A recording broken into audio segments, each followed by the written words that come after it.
All right, welcome to today's explainer. We're doing something a little bit different today. We aren't just breaking down data or going over historical facts. We are stepping straight into a massive, gripping narrative. It's a dark fantasy tale called Heir of the Void, or Shunyaka Uttradhikari. I want you to imagine the sheer cinematic intensity of a high-budget anime. We're talking dramatic lighting, incredible emotional stakes, and some serious, devastating cosmic horror. That is exactly the world we're unpacking right now.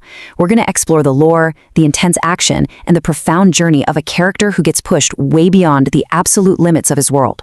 So let's not waste any time and jump right into the story. Picture this. Right from the jump, the premise hits you with this incredibly grounded, melancholic reality. In this world, power was decided at birth, but one boy was 0. From a storytelling perspective, this is a totally ruthless use of biological determinism. Imagine living in a society where your entire worth, your whole future, is hardwired the literal second you take your first breath. There's no training arc to become something greater. You just are what you are born to be. And into this completely unforgiving hierarchy, a boy named Arav is born. But the kicker? He isn't at the bottom of the hierarchy. He isn't even on the scale. He is, quite literally, a 0. Okay, let's dive into the core of this magic system, because it's the absolute foundation of why Arav's life is so difficult. It all comes down to a soul mark. This is a mystical emblem that awakens at birth for every single human being. It's permanent. It dictates your innate power, your social status, basically everything about you. Think of it like a magical genetic barcode that everyone can see. If you have a powerful mark, you're royalty. If you have a weak one, you're a peasant. It is an instant indicator of your worth. But Arav, his hand was completely, devastatingly blank. So you have this huge, tragic isolation for our protagonist. On one side of the coin, you have literally all of normal humanity, proudly walking around with their power-defining soul marks. And on the other side, you have Arav, born with absolutely nothing. Society doesn't just ignore him, though. They actively mock him for it. They actually strip away his name and replace it with a title, Shunya, 0. Every single day is this visual, unavoidable reminder that in a world totally obsessed with magical power, he doesn't have an ounce of it. He's a complete outcast in his own home. But then, that awful status quo is just shattered. Out of nowhere, a massive monster attack violently tears through the city. The pacing of the narrative hits the gas pedal right here. This is not some minor skirmish. The devastation is absolute. The lore establishes that the most powerful warriors in this city, the ones with the elite soul marks who bullied Arav, are completely defeated. The city's defenses just crumble into dust. Panic sets in. The strong have fallen and the weak are left completely exposed. That strict power hierarchy we just talked about, it collapses in an instant. What's really fascinating here is how the concept of heroism gets framed. Usually in dark fantasy, heroes are defined by explosive magic or ancient bloodlines, right? Not here. Arav stands completely alone. He is facing down these towering, victorious monsters without a single drop of magical ability. And why? For one sole purpose: to protect his little sister. This is pure, unadulterated bravery. He knows he's going to die. He has absolutely no delusions of winning this fight, but his love for his sister completely outweighs his fear of death. He is standing there as a human shield, a literal 0 against the apocalypse. But just as these monsters bear down on him, reality itself seems to warp. A pitch-black portal violently tears open right in front of him.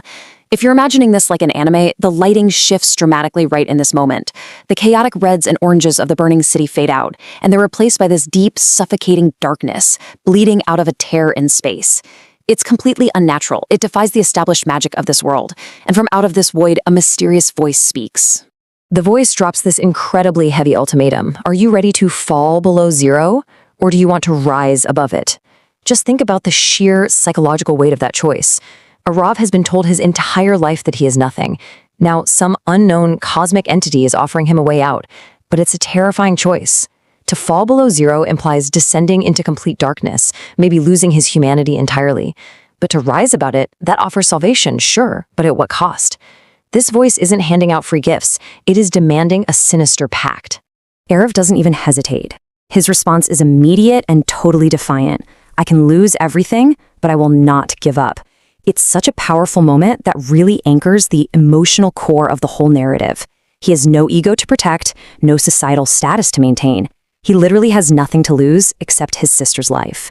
He is willingly throwing himself straight into the unknown abyss, accepting whatever horrific consequences might come his way, simply because surrendering is not an option. It is just pure, uncompromising willpower. The second those words leave his lips, boom, the pact is sealed. Suddenly, that blank palm that caused him a lifetime of misery ignites with agonizing pain. A black symbol, something completely unlike those colorful traditional soul marks, forcefully burns its way into his flesh. It is the crest of the Void Monarch. The pacing here perfectly mimics one of those high-octane anime power-ups.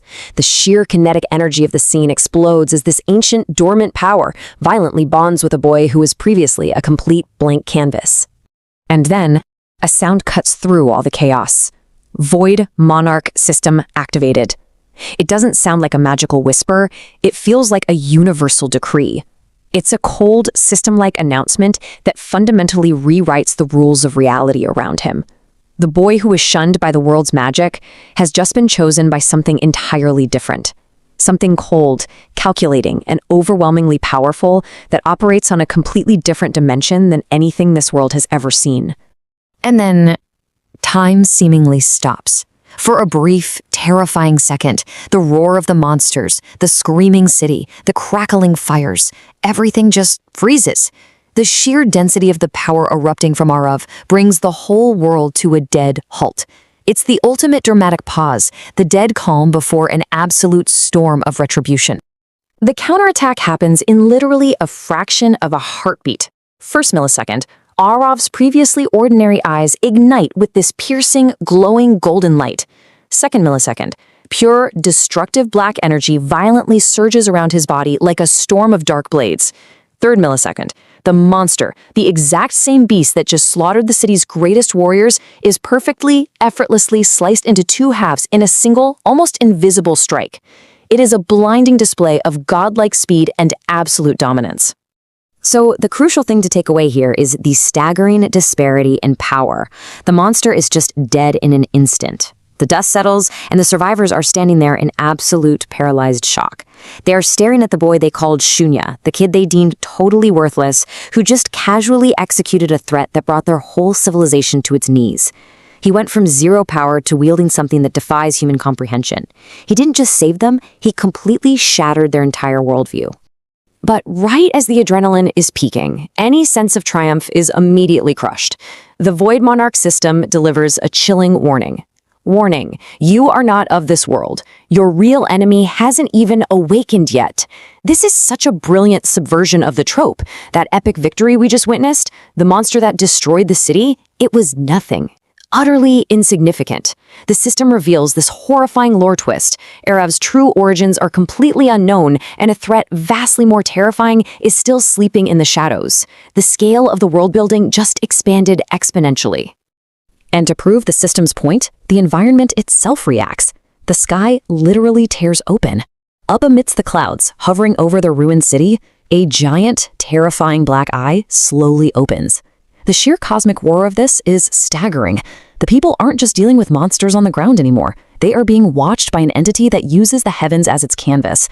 The danger just went from a local physical disaster to a massive existential planetary threat. Then the entity speaks. The massive black eye looks down at Arav, and its voice echoes with this terrifying satisfaction. Finally, my heir has awakened. This line brilliantly recontextualizes the entire story we've heard so far. It was no accident that Arav was born without a soul mark. His emptiness was a feature, not a bug. He was kept empty, kept as a zero, specifically so he could become the vessel for this dark cosmic entity. He isn't just a lucky hero. He's the designated heir to an ancient, terrifying sovereign. Which leaves us with a deeply unsettling question to wrap up on. If activating the Void Monarch system and slicing an unstoppable monster in half is just the absolute beginning, what unimaginable cosmic horror has Arav just unleashed upon his world by choosing to rise above zero? He saved his sister today, for sure, but in doing so, has he doomed the entire universe tomorrow?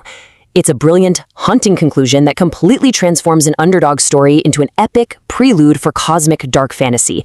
Thank you so much for exploring this incredible narrative explainer with me today.